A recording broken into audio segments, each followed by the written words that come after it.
اعوذ باللہ من الشیطان الرجیم بسم اللہ الرحمن الرحیم وَإِذْ قَالَ لَهُمُ اسْكُنُوا هَٰذِهِ الْقَرْيَةَ وَكُلُوا مِنْهَا حَيْثُ شِئْتُمْ وَقُولُوا حِطَّةٌ وَادْخُلُوا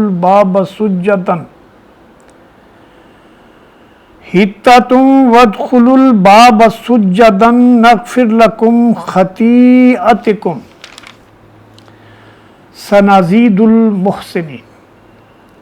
فَبَدَّلَ الَّذِينَ ظَلَمُوا مِنْهُمْ قَوْلًا غَيْرَ الَّذِي قِيلَ لَهُمْ فَأَرْسَلْنَا عَلَيْهِمْ رِجْزًا مِنَ السَّمَاءِ بِمَا كَانُوا يَظْلِمُونَ۔ شروع اللہ کے بابرکت نام سے جو بہت بڑا مہربان اور نہایت رحم فرمانے والا ہے۔ یاد کرو وہ وقت جب بنی اسرائیل سے کہا گیا تھا کہ اس بستی میں جا کر بس جاؤ اور اس کی پیداوار سے اپنی مرضی کے مطابق روزی حاصل کرو اور حطّۃ کہتے ہوئے داخل ہو جاؤ اور شہر کے دروازے میں سجدہ ریز ہوتے ہوئے داخل ہو، اللہ تمہاری خطائیں معاف کر دے گا۔ اللہ تمہاری خطائیں معاف کر دے گا، اور اگر تم نے نیک رویہ اختیار کیا اور نیک رویہ اختیار کرنے والوں کو مزید اپنے فضل سے نوازے گا۔ لیکن مگر جو لوگ ان میں سے ظالم تھے اور انہوں نے اس بات کو جو ان سے کہی تھی بدل ڈالا، اور نتیجہ یہ ہوا کہ ہم نے ان کے ظلم کی پاداش میں ان پر آسمان سے عذاب نازل کیا۔ ناظرین، اسلام ایٹ کراس روڈ کے مطالعہ قرآن کے سلسلہ وار پروگرام کے تحت آج آپ کے سامنے میں نے سورہ الاعراف کی آیت نمبر 160 161 اور 162 تلاوت کی ہے، اور اس کا اردو ترجمہ بھی آپ کے سامنے پیش کیا۔ اس سے پہلے کی نشست میں ہم اس کا یہ مطالعہ کر چکے ہیں کہ کس طرح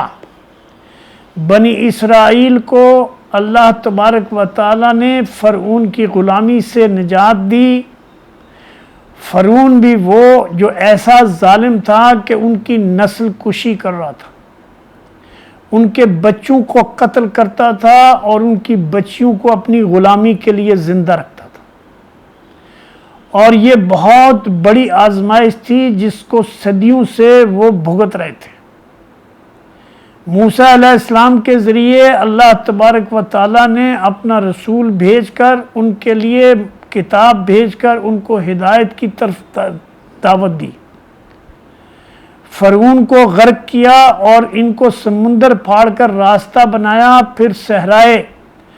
سینا میں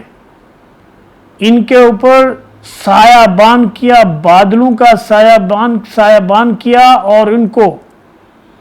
آسمانوں سے من و سلوہ ان کے لیے اتارا۔ لیکن ایسی نافرمان اور ایسی ناشکر گزار قوم تھی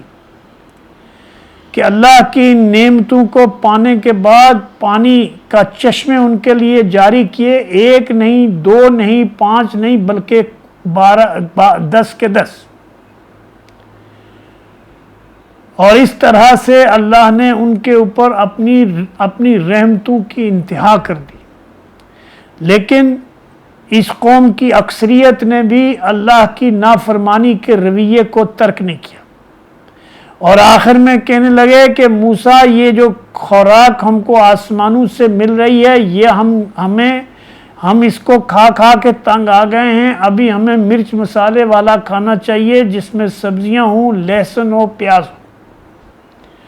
موسیٰ علیہ السلام نے کہا، تم کیسے لوگ ہو کہ اللہ کی پاک اور اعلیٰ چیز کے مقابلے میں جو کمتر چیز کو تم پسند کرتے ہو، اور وہ بھی جو مصر میں غلامی کے دور میں تمہیں حاصل تھی، اور اب تمہیں وہ غلامی کے جو دور ہے پھر تمہیں دوبارہ یاد آ رہا ہے، اور بجائے اس کے کہ تم اس بات کے شکر گزاری کرو کہ اللہ نے تمہارے اوپر کتنی نعمتیں کی ہیں، تمہارے سامنے جو تمہارا سب سے بڑا دشمن تھا اس کو برباد کیا اور تم کو اس کی جگہ حکمران بنایا اور تمہارے اوپر اس طرح کی نعمتیں عطا کی، لیکن اس کے باوجود وہ باز نہیں آئے۔ پھر اللہ نے ان سے کہا موسیٰ علیہ السلام کے ذریعے کہ ان سے کہو یہ شام کی طرف آگے بڑھیں، اور جب وہاں جائیں تو حتہ اللہ سے معافی مانگتے ہوئے اس کے اندر داخل ہوں، اور اس کے دروازے کے اندر جب داخل ہوں، گیٹ کے اندر داخل ہوں، جیسے پہلے شہروں میں اور ملکوں میں بڑے بڑے گیٹ ہوا کرتے تھے، فصیلیں ہوا کرتی تھی جو اس علاقے کو محفوظ رکھتی تھی بیرونی حملہ آوروں سے۔ تو اللہ نے بنی اسرائیل سے کہا کہ تم اس کے گیٹ پہ، وہ کہنے لگے کہ یہ شامی جو ہیں وہ بڑے طاقتور لوگ ہیں تو ہم ان سے مقابلہ نہیں کر سکتے، بلکہ یہاں تک کہا کہ ایسا کرو کہ موسیٰ تم اور تمہارا رب جا کے لڑو، ہم جب فتح پالو گے تو پھر ہم آ جائیں گے۔ اللہ نے کہا کہ تم ایسا کرو کہ اس کے دروازے تک چلے جاؤ، اور جب تم اس گیٹ میں داخل ہونے لگو تو اللہ کی بارگاہ میں سجدہ کرتے ہوئے اللہ سے معافی مانگتے ہوئے داخل ہو جاؤ، اللہ تمہیں فتح یاب کرے گا، اور وہ جو شامی لوگ ہیں جن سے خوف زدہ ہو تم، جس طرح آج پاکستانی قوم ہندوستانیوں اور ہندوؤں سے خوف زدہ ہے، اور یا ہندوستان جو ہے وہ چینیوں سے خوف زدہ ہے، تو اس طرح سے ان کے دماغ میں ان شامیوں کا خوف ان کے دماغ میں ایسا مسلط تھا کہ وہ نہ صرف یہ کہ جانے کے لیے تیار نہیں تھے، بلکہ جب اس گیٹ میں داخل ہونے لگے تو وہ کلمہ جس کو اللہ نے انہوں نے کہا تھا حتّاتن، اللہ سے معافی مانگتے ہوئے، استغفار کرتے ہوئے، اللہ سے مدد مانگتے ہوئے اس کے اندر داخل ہو جاؤ تو اللہ تمہیں کامیاب اور کامران کرے گا، تو اس کے بجائے انہوں نے اس کا الٹ کیا، تو اس کے نتیجے میں اللہ تعالیٰ نے نہ صرف یہ کہ ان کو فتح سے ہمکنار نہیں کیا، بلکہ ان کو ذلت اور مسکنت ان کے اوپر مسلط کر دی، اور 1-2 سال نہیں، موسیٰ علیہ السلام نے اللہ سے دعا کی مالک میں تو تھک گیا اس قوم کو سمجھاتے سمجھاتے، ان کو تبلیغ کرتے کرتے، تیرا پیغام پہنچاتے پہنچاتے، اور انہوں نے کسی صورت میں باز آ کر نہ دیا، اب میں اور میرا بھائی اپنے ذمہ دار ہیں، تو اللہ نے ان کے اوپر عذاب نازل کیا، 40 سال تک صحرائے طیہ میں وہ بھٹکتے رہے، پوری کی پوری نسل ختم ہوئی، اور یہ 5 لاکھ کی تعداد میں جو صحرائے سینا میں یہ بنی اسرائیلی داخل ہوئے تھے، ان کی ایک پوری نسل ختم ہوئی، ان کے اندر ایک نئے لوگ پیدا ہوئے جو صحرا میں پیدا ہوئے تھے، ان کے اندر غیرت ایمانی بھی آئی تھی، اللہ کے اوپر یقین اور اعتماد بھی آیا تھا، پھر اللہ نے ان کو فتح دی، فلسطین اور شام ان کے قبضے میں آیا۔ تو اسی طرح سے اللہ تبارک و تعالیٰ کہتا ہے کہ ہم عذاب بھیجتے نہیں ہیں یوں ہی، ہم جب دیکھتے ہیں کہ قومیں اپنی حدود کو کراس کر جاتی ہیں اور کسی صورت میں بھی حق اور صداقت کے راستے پر آنے کے لیے تیار نہیں ہوتی، تو پھر ہمارا عذاب کا کوڑا برستا ہے اور پھر ہم ان کا نام و نشان مٹا دیا کرتے ہیں۔ اللہ سے دعا ہے کہ اللہ تعالی ہماری قوم کو بھی، ہمیں بھی، مجھے، آپ کو اور ساری دنیا کو اپنی طرف پلٹنے، ایمان کے اوپر قائم رہنے اور ایمان کی خاطر دنیا کے سامنے اللہ کا پیغام سامنے رکھنے اور خود اس کے اوپر عمل کرنے کی توفیق عطا فرمائے۔ ادروائز اس کے علاوہ کوئی اور راستہ اس امت کے اندر نہیں ہے